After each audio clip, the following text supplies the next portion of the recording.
Bonjour à toutes et à tous, aujourd'hui on va faire une nouvelle vidéo et cette fois-ci je vais vous proposer une guidance générale. Ça veut dire que ce sera sur tous les thèmes, les messages que je canaliserai, je les aurai.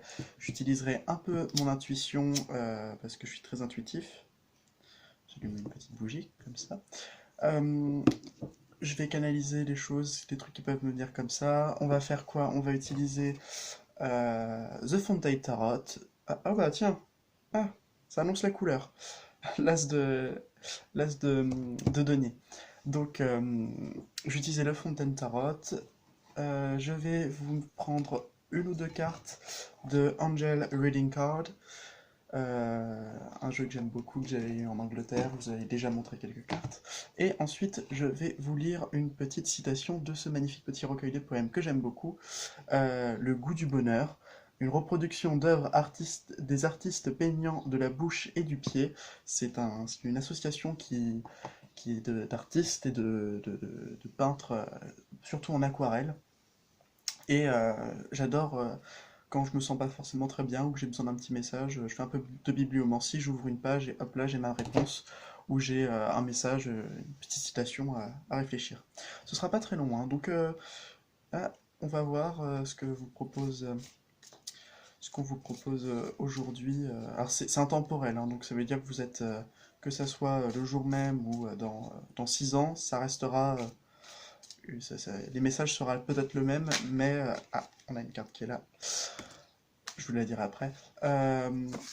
Peu importe, hein, les messages qui me viennent sont intemporels. D'ailleurs, en parlant d'intemporel, euh, je vais essayer de faire de plus en plus de tirages intemporels sur d'autres thèmes que l'amour. C'est c'est ce qui m'intéresse le plus. Bon, déjà, on a une carte, on a l'ermite. Déjà, c'est une arcane majeure, donc c'est quand même un peu important. L'ermite, c'est une carte qui nous demande, c'est la carte de la solitude, mais c'est aussi la carte de la réflexion. C'est une réflexion qu'on s'oblige à prendre. Une réflexion, on se dit, ok, très bien, je suis dans une situation, c'est long, ça avance pas. C'est peut-être qu'on veut essayer de me faire comprendre quelque chose. Donc s'il y a un truc qui traîne, c'est que on veut nous faire comprendre quelque chose. Alors quel autre message on peut avoir? Ah voilà, on a le 4 de bâton. Donc le 4 de bâton, on le représente généralement comme des personnes fêtant un mariage dans dans l'imagerie classique du tarot Rider-Waite.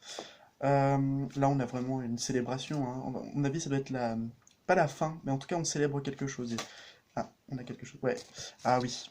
On a le 8 de bâton. Ça nous parle de rapidité. Donc, alors, à mon avis, la situation qui stagne, on va vite prendre fin, on va pouvoir célébrer quelque chose. Ça va aller très vite, hein. Il va y avoir une. Si aujourd'hui ça traîne un petit peu, aucune inquiétude. Plus tard, ça ira très bien. On va prendre une autre carte. Ah, la tour. Je vois pas ça comme du futur, moi je vois plus ça dans le moment présent. Ouais. La tour, c'est une carte qui est redoutée par certains. Moi, elle m'a suivi tout au long tout au long de mes expériences. J'ai toujours eu la tour parce que j'ai cet instinct de déconstruction et de reconstruction. Là, on nous dit, on recommence tout. On a une autre façon de voir les choses.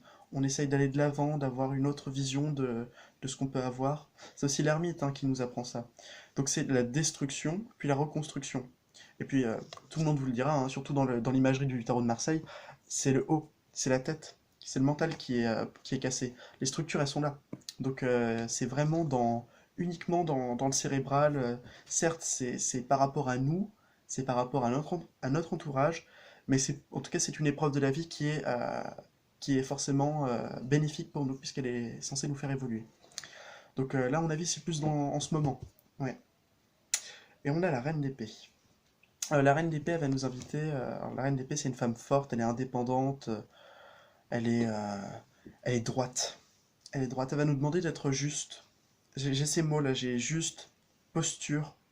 Euh, on a envie de bomber le torse et de dire, ok, on affronte les problèmes, on essaye de mettre les choses en place, on essaye de de comprendre les choses et de trancher ensuite, de dire ok ça va, ça ne va plus, j'essaye de me débarrasser de ce qui ne va plus, et même si je suis dans l'affect, c'est pour mon bien, c'est pour mon bien. On va prendre une dernière carte, une petite conclusion. Ah voilà, le 6 de bâton. Ouais bah ça m'étonne pas, hein. Après tous ces efforts, ça va être récompensé, hein. Le 6 de bâton c'est une carte de victoire. Une carte de victoire, on va de l'avant et on n'essaye pas de, on n'essaye pas faut pas essayer d'avoir peur de la victoire. Enfin, il y a des gens, oui, ça peut paraître comme ça peut paraître bizarre, je vais y arriver, mais il y a des gens qui ont peur un peu de, oui, non, mais si je réussis, ça a changé ma vie.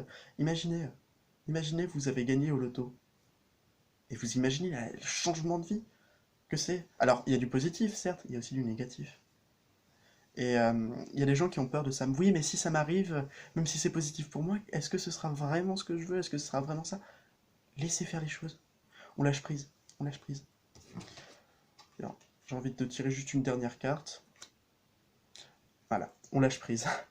La reine de coupe. La reine de coupe, elle est très maternelle. Pour moi, c'est une maman. Elle lâche prise, elle est complètement. Elle a compris les leçons de la vie vis-à-vis de ses émotions. Elle est très, très intuitive aussi. Donc, écoutez votre intuition. Ok, donc on va poursuivre avec une petite carte. Non, deux petites cartes. J'ai envie de donner deux. Ah, allez. Trois cartes. Trois cartes. Quand je sais pas trop, je regarde mon horloge, enfin mon réveil, et je prends là où il y a les plus de numéros, et si on a un qui m'appelle plus que les autres, voilà. C'est aussi une façon de comptabiliser. On y va. Ah non, j'ai oublié, j'ai parti mon casque, c'est pas grave. Donc on va prendre une carte. Angel of True. Là, on demande de mettre les choses au clair, d'être dans la vérité, être dans sa vérité, chercher sa vérité. Angel of Travel. On nous demande de nous déplacer, de voyager, de se libérer, d'aller de l'avant. C'est une très belle carte. Et la dernière. Angel of Relationship. Et ben là, on est dans l'affect. Donc par rapport à ça, ah, je viens de voir un petit arc-en-ciel. C'est un signe pour moi. Là, on est en train de nous dire, essayez de trouver la vérité, essayez de trouver votre vérité, essayez de faire ce que vous pouvez pour pouvoir rétablir la vérité. On nous demande aussi d'aller de l'avant et on nous demande tout ça par rapport à des relations entre que ce soit votre conjoint ou un membre de votre famille, au boulot, en tout cas dans les relations amicales, enfin, en tout cas dans des relations du quotidien. Donc ça, c'est fait et on va prendre ce petit recueil. Je vais fermer les yeux. Hop là. Le bonheur n'est pas une destination, mais une façon de voyager. Margaret Lee Runberg. C'est totalement vrai. C'est totalement vrai. En plus, là, vous voyez, on a de très belles peintures. Et on a un bateau. Une façon de voyager. Le voyage, à mon avis, il va y avoir des voyages, hein.